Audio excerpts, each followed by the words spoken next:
I'm CT. When I'm not hosting podcasts, look, man, I live in the real world. Everybody has to work, right? Well, my job is CS, customer service, solutions, relationships, and generating motivation to keep my team pumped up and totally connected to every single guest that comes into our store. It's important. I got to have them come back. That's what it's all about. The secret to the sauce or success is relationship. This is C.T.C.S., episode number 51, Beer, Theft, and Body Aches. And so another chapter of C.T.C.S. is about ready to be written. You never know what you're going to write about. You never know what you're going to experience. Which guest is going to come in with the greatest story that proves to be false? But it's customer service, and you have to listen to every story. I need this transition walk today. Whew. I did 4 mind-blowing interviews. I'm running so behind. And of course, that raises the anxiety level. I can't carry this weight into that store today, because when you're on the edge and people are going to put you on the edge even more, got to have a cleared mind. You know, it's one of those things where you talk about how you're having a real crap-ass day, and you step into the world of the grocery store business and you realize, you know what, my crap-ass day is not as bad as what they're going through. New guy Bill is out here getting carts, and from what I understand, the new assistant manager just sucks. Okay, positive attitude. Oh, self-motivation here. We just got a phone call that... Did you hear that in the background? They're actually fighting over an aisle number 2. Listen.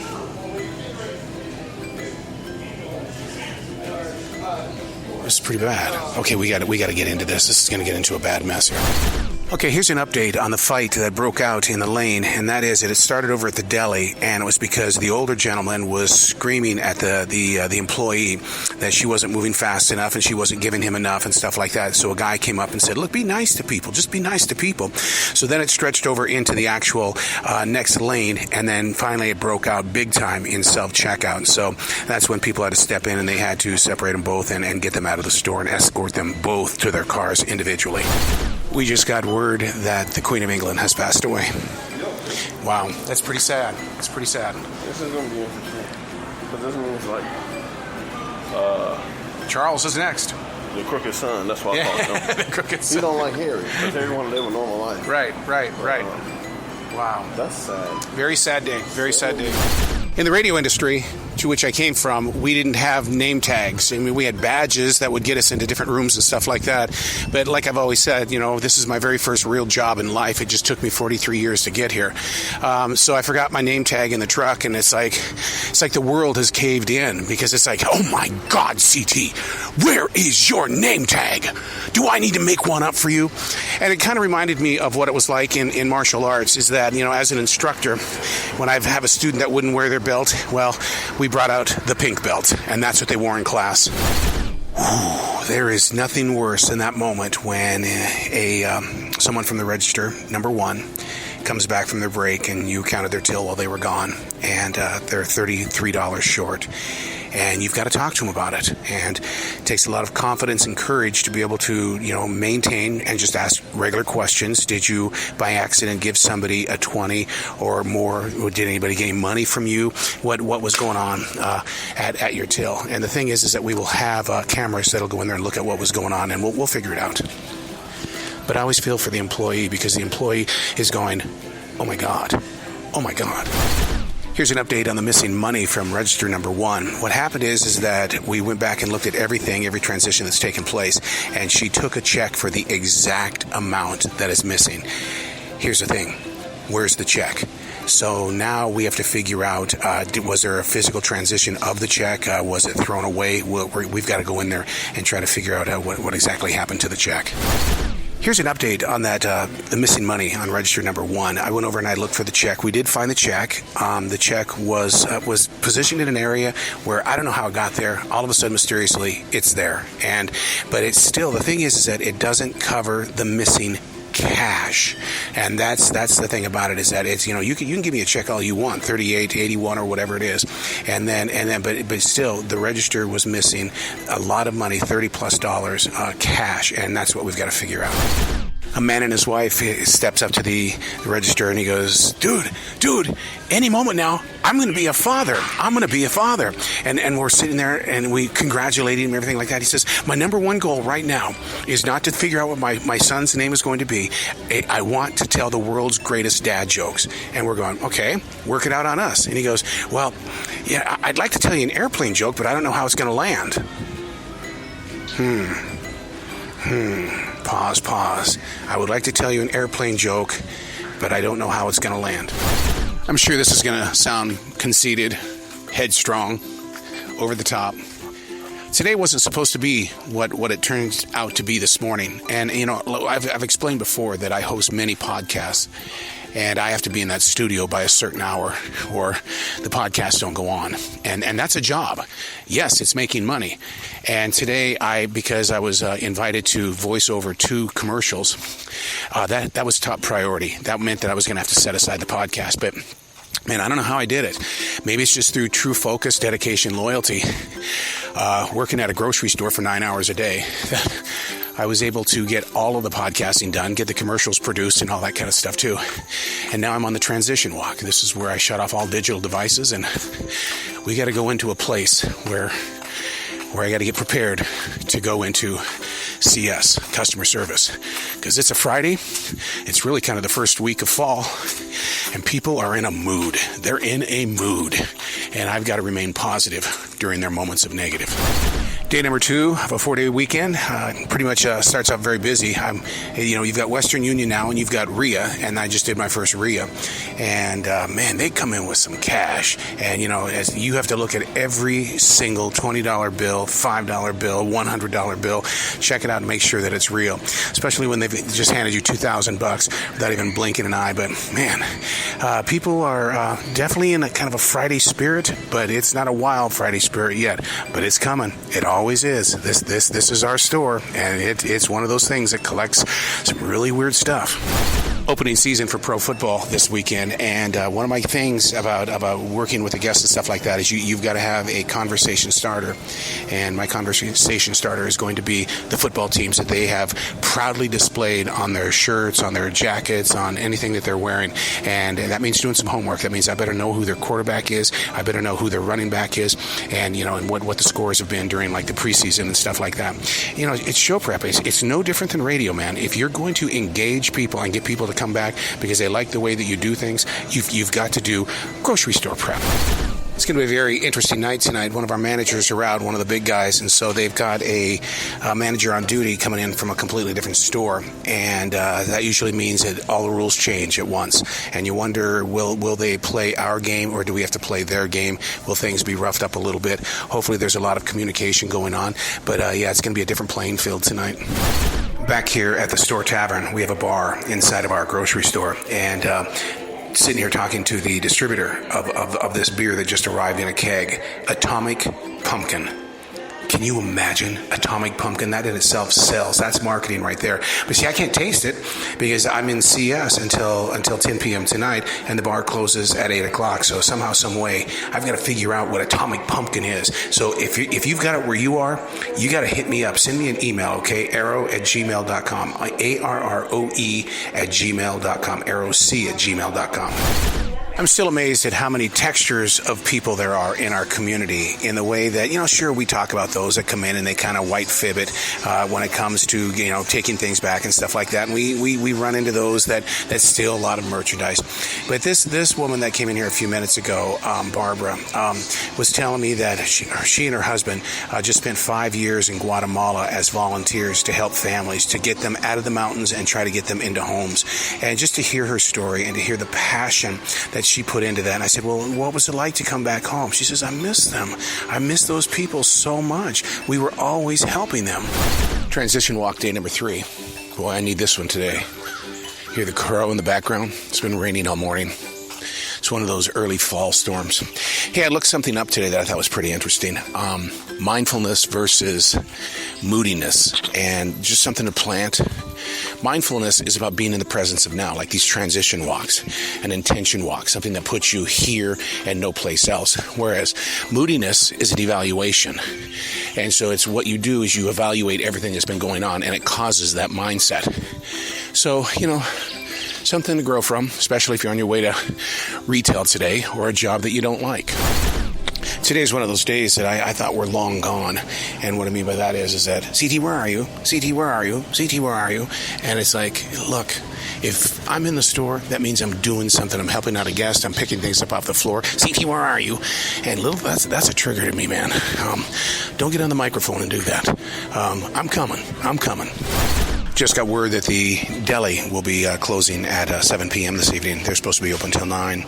And it being a Saturday night, closing at 7 o'clock, that means we're going to have some customers tonight that are going to expect some extra special treatment because, they're used to closing at 9. We presently have something happening over in self-checkout. The man that's on the registers says that the guest did not pay for the pizza and other things from the deli, and he's very vocal. The man said, I did it twice, and the person on the register is saying, you didn't pay for anything. So it's amazing. It's very vocal. Is it going to lead to an actual fist fight here? I'll be back. We've got every manager in the center of this ring trying to figure out exactly what's going on, and basically what we need to do is we need to run a check on the past 5 to 10 different transactions that have taken place here, because the guy is really upset, saying that he did do it. He did, and whoa, man, you can't push anybody here.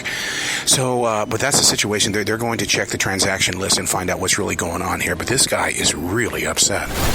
What seemed like a very heated situation has mellowed out now. They've gone back to look at the transactions and things like that. The guy did not pay for the pizza. No reason to call the cops or anything like that. But I mean, I can understand his fight because he wanted to get away with it. And they said, well, where's the pizzas at? And he literally looked at him and said, I ate it. And that's how it ended. The different layers of a full workday. I see our guests before their college team hits the field, and what's so strange, and this really, maybe it's just a Southern thing, but after the college game is over, they come back to the store and do even more shopping. So it's fun to talk to them. Hey, so what do you think is going to happen? You think your quarterback is going to speed up a little bit? And then like right now, people that are coming into the store at 8 o'clock, the game is over, and they're talking about the game. And we talked about this before. You've got to talk sports. You've got to talk about where the passion is, and then people tend to come back into your community store. I recently received a question from somebody who checks out C.T.C.S., and the question was, you always talk about your transition walk when you're going to work, but do you take a transition walk after you get home, after putting in 9 hours? And I thought, wow, what a great idea. Maybe I should try that. And then last night on the way home, there was strong storms here. And I used that as an excuse that I wasn't going to record a transition walk after 9 hours on my feet at a grocery store. And let's be transparent here. I'm not really sure you need to hear the body breaking down after being on my feet for 9 hours, because if you are in retail or any type of a job where you are on your feet all the time, those first steps out of the car just to get into the house, it's the hardest part of the whole damn day. There's like a ritual that I do as I get out of the car. It's like grab all the trash out of the car so you can put it away. Get your mindset in order. Make sure the car is locked. Check the parking lot out and see what's going on, what the vibe is. The pro games are on today, football. So people are either at the stadium or they're sitting in their garages, their man caves, watching what's happening. But here's the thing. When the pro games are on, until 4 o'clock, you might have a nice, comfy house, basically the store. But once that game is over with, hell comes, because they're coming in to get food for the next week, for school, for work, everything like that. That's when we will pull in thousands of dollars within a few moments. 90% of the time, if you see somebody in the store with 8 cases of beer, they're going out the door. They're going to make a run for the door. And sure enough, 3 minutes into getting into my shift and stuff today, we all look up and here's this guy. He might 8-9 cases. And within a split second, he's charging. And if you step in front of that, there's no way to stop 8 or 9 cases of beer from crashing into your body, bringing injury. And it's one of those things where I go, why can't somebody had to have seen him building this up? Why can't you go up and say something about it? Profiling. I asked one of our baggers to clean up a mess that's on the main aisle, and he just stands there. I said, no, seriously, we've got to clean up that mess immediately. And he says, well, where is it? So I go over and I show him, and I beat him over there. And he looks at me and he says, you know, for an old man, you're pretty fast. Jesus, are you really 60 years old? Here's a bit of truth and reality when it comes to football on Sundays, and that is that we've got a home game today with our pro football team, and right now, third quarter, they're down 13 points, so we are now preparing for the big thing, which is people that are leaving the game early, and they're gonna come to the stores before they go home, because they've got to get ready for a brand new work day, and they've got to get ready for the kids and stuff like that. So even though we're three quarters into this, it's game time for us on the floor. We've got more people than carts, and so that means we've got 4 people out on the actual lot right now, and as they take them out, we bring them in. Take them out, bring them in. These people want carts, and they need the big carts because they're shopping on a very, very serious roll right now. I mean, it's game time for them to come in here and get things ready to go for the brand new week. But the game is over. We lost, and those people are here. This is how big a day like today is. These football Sundays. We were at 49,000 with a projected goal of 127 by closing time at 11. So we were at 49,000 going into this next rush hour where we were talking about, man, we got to get that team going right now because the game is over. We lost. This is going to be big. So 49,000, and now we're at 101,000. That's my team out there, man. That's my team. I love them, man. You hang in there. You don't bitch. You don't moan. You just get them, and make them feel great while they're here. So I'm going to attempt to do this. Actually, I accepted it as a challenge, and that is, why am I not doing a transition walk when I get home? And so I am home. It's 10:30 p.m., and I'm going to try to do this. This is the first time that I've been outside the car since getting into it, and every inch of your body is just killing you. Okay. Transition walk. Do you hear the birds? The crickets? Nature at its best on the gigantic hill. We call this the ridge because we're in a forest. We're right on the edge.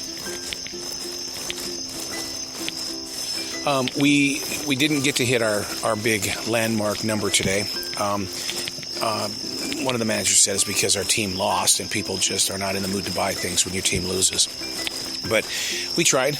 You can try as hard as you can, give it your best, and you learn from what happened.